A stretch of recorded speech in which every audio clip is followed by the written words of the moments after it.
શું તમે પણ વિચારો છો કે યોગ કરિયર તમારા માટે યોગ્ય છે કે નહીં? શું તમે પણ તમારી પેશનેટ પ્રેક્ટિસને યોગા કરિયરમાં ફેરવવા માંગો છો? ક્યાંથી શરૂ કરું, કઈ રીતે શરૂ કરું, એના જ વિચારોમાં તમે ખોવાઈ જાઓ છો?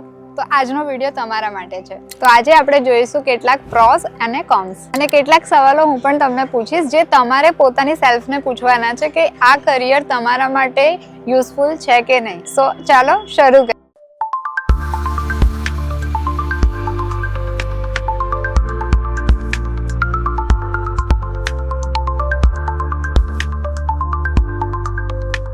પહેલા આપણે વાત કરીએ રિવોર્ડ્સની. તો ફર્સ્ટ એમાં આવે છે હેલ્પિંગ અધર્સ. આપણે બધાને ખ્યાલ છે કે આપણે બીજાની મદદ કરીએ છીએ એઝ અ યોગ ટીચર, એઝ અ આપણે કોઈને પણ જોઈએ છે જ્યારે તે પ્રોબ્લેમમાં હોય છે કે તેમની ફિટનેસની વાત આવે છે તો આપણે એકદમ જ એમને હેલ્પ કરવાની કોશિશ કરીએ છીએ. તો આ કરિયરમાં તમે ફૂલ ટાઈમ તમે એમને હેલ્પ કરી શકો છો. આપણને ખ્યાલ જ છે કે આપણે જ્યારે બીજાની મદદ કરીએ છીએ ત્યારે આપણે શાંતિનો અનુભવ કરીએ છીએ, આપણને એક પીસ અને એક સુકૂન ફીલ થાય છે. તો આપણે તેમની સ્ટ્રેસ રિડક્શનમાં, ફ્લેક્સિબિલિટી વધારવામાં, લાઈફસ્ટાઈલ ડિસઓર્ડર જેવી વસ્તુમાં આપણે એમને મદદ કરી શકીએ છીએ, એમની લાઈફસ્ટાઈલ ઇમ્પ્રૂવ કરી શકીએ છીએ. તો આપણે કઈ રીતે એમને મદદ કરી શકીએ? તો એમની લાઈફસ્ટાઈલમાં ચેન્જ લાવી શકીએ છીએ, એમના સ્ટ્રેસ લેવલને રિડ્યુસ કરી શકીએ છીએ, એમની મેન્ટલ હેલ્થ ઉપર તમે કામ કરી શકો છો.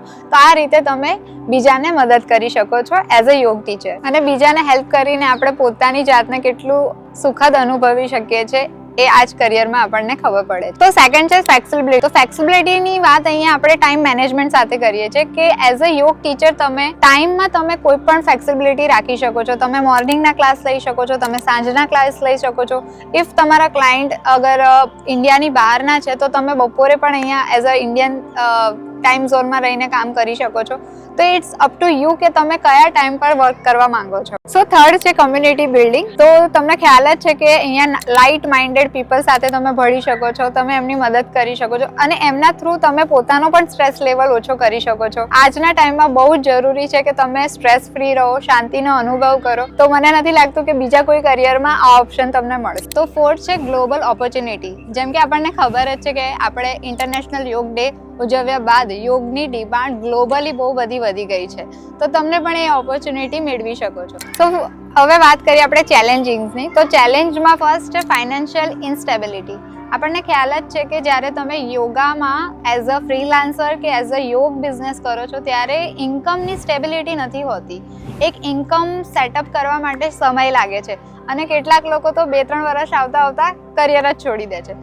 તો જો તમે આમાં સ્ટેબિલિટીને મેન્ટેન કરી શકો એમ છો તો જ તમે આ કરિયરમાં જમ્પ કરજો. જો તમે એક ફ્રીલાન્સિંગ કે યોગા બિઝનેસ કરો છો તો આમાં ઇન્કમ સ્ટેડી નથી હોતી, બટ જો તમે જોબ કરો છો તો એનો સિનારીઓ જ અલગ હોય. તો સેકન્ડ છે બિઝનેસ સ્કિલ. જે બધાને એવું લાગશે કે આ બહુ ઇમ્પોર્ટન્ટ નથી, બટ આ બહુ જ ઇમ્પોર્ટન્ટ છે કે યોગ ટીચરની બહુ બધી સ્કિલ આવે છે, બટ એમાં આ મેઇન છે. જો તમે બિઝનેસ સ્કિલ જ નહીં શીખો તો તમે તમારો ગ્રોથ કઈ રીતે કરશો, તમે એક્સેલ કઈ રીતે થશો તમારા પોતાના કરિયરમાં. તો બિઝનેસ સ્કિલ તો મસ્ટ છે, તમને આવડવી જ જોઈએ. સો તમે આનામાં કન્ટિન્યુ કરી શકો છો, પોતાને સર્વાઈવ કરી શકો છો એઝ અ યોગ ટીચર. સો થર્ડ છે અનકન્વેન્શનલ અવર્સ.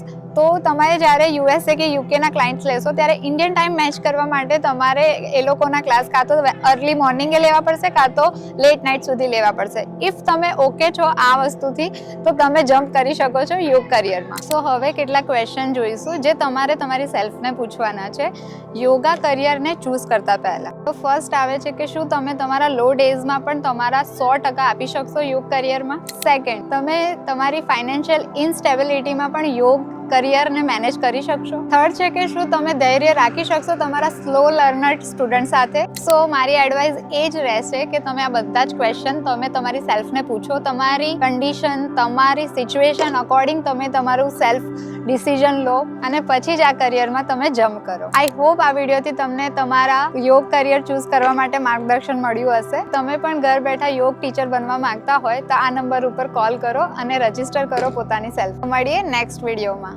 નમસ્તે.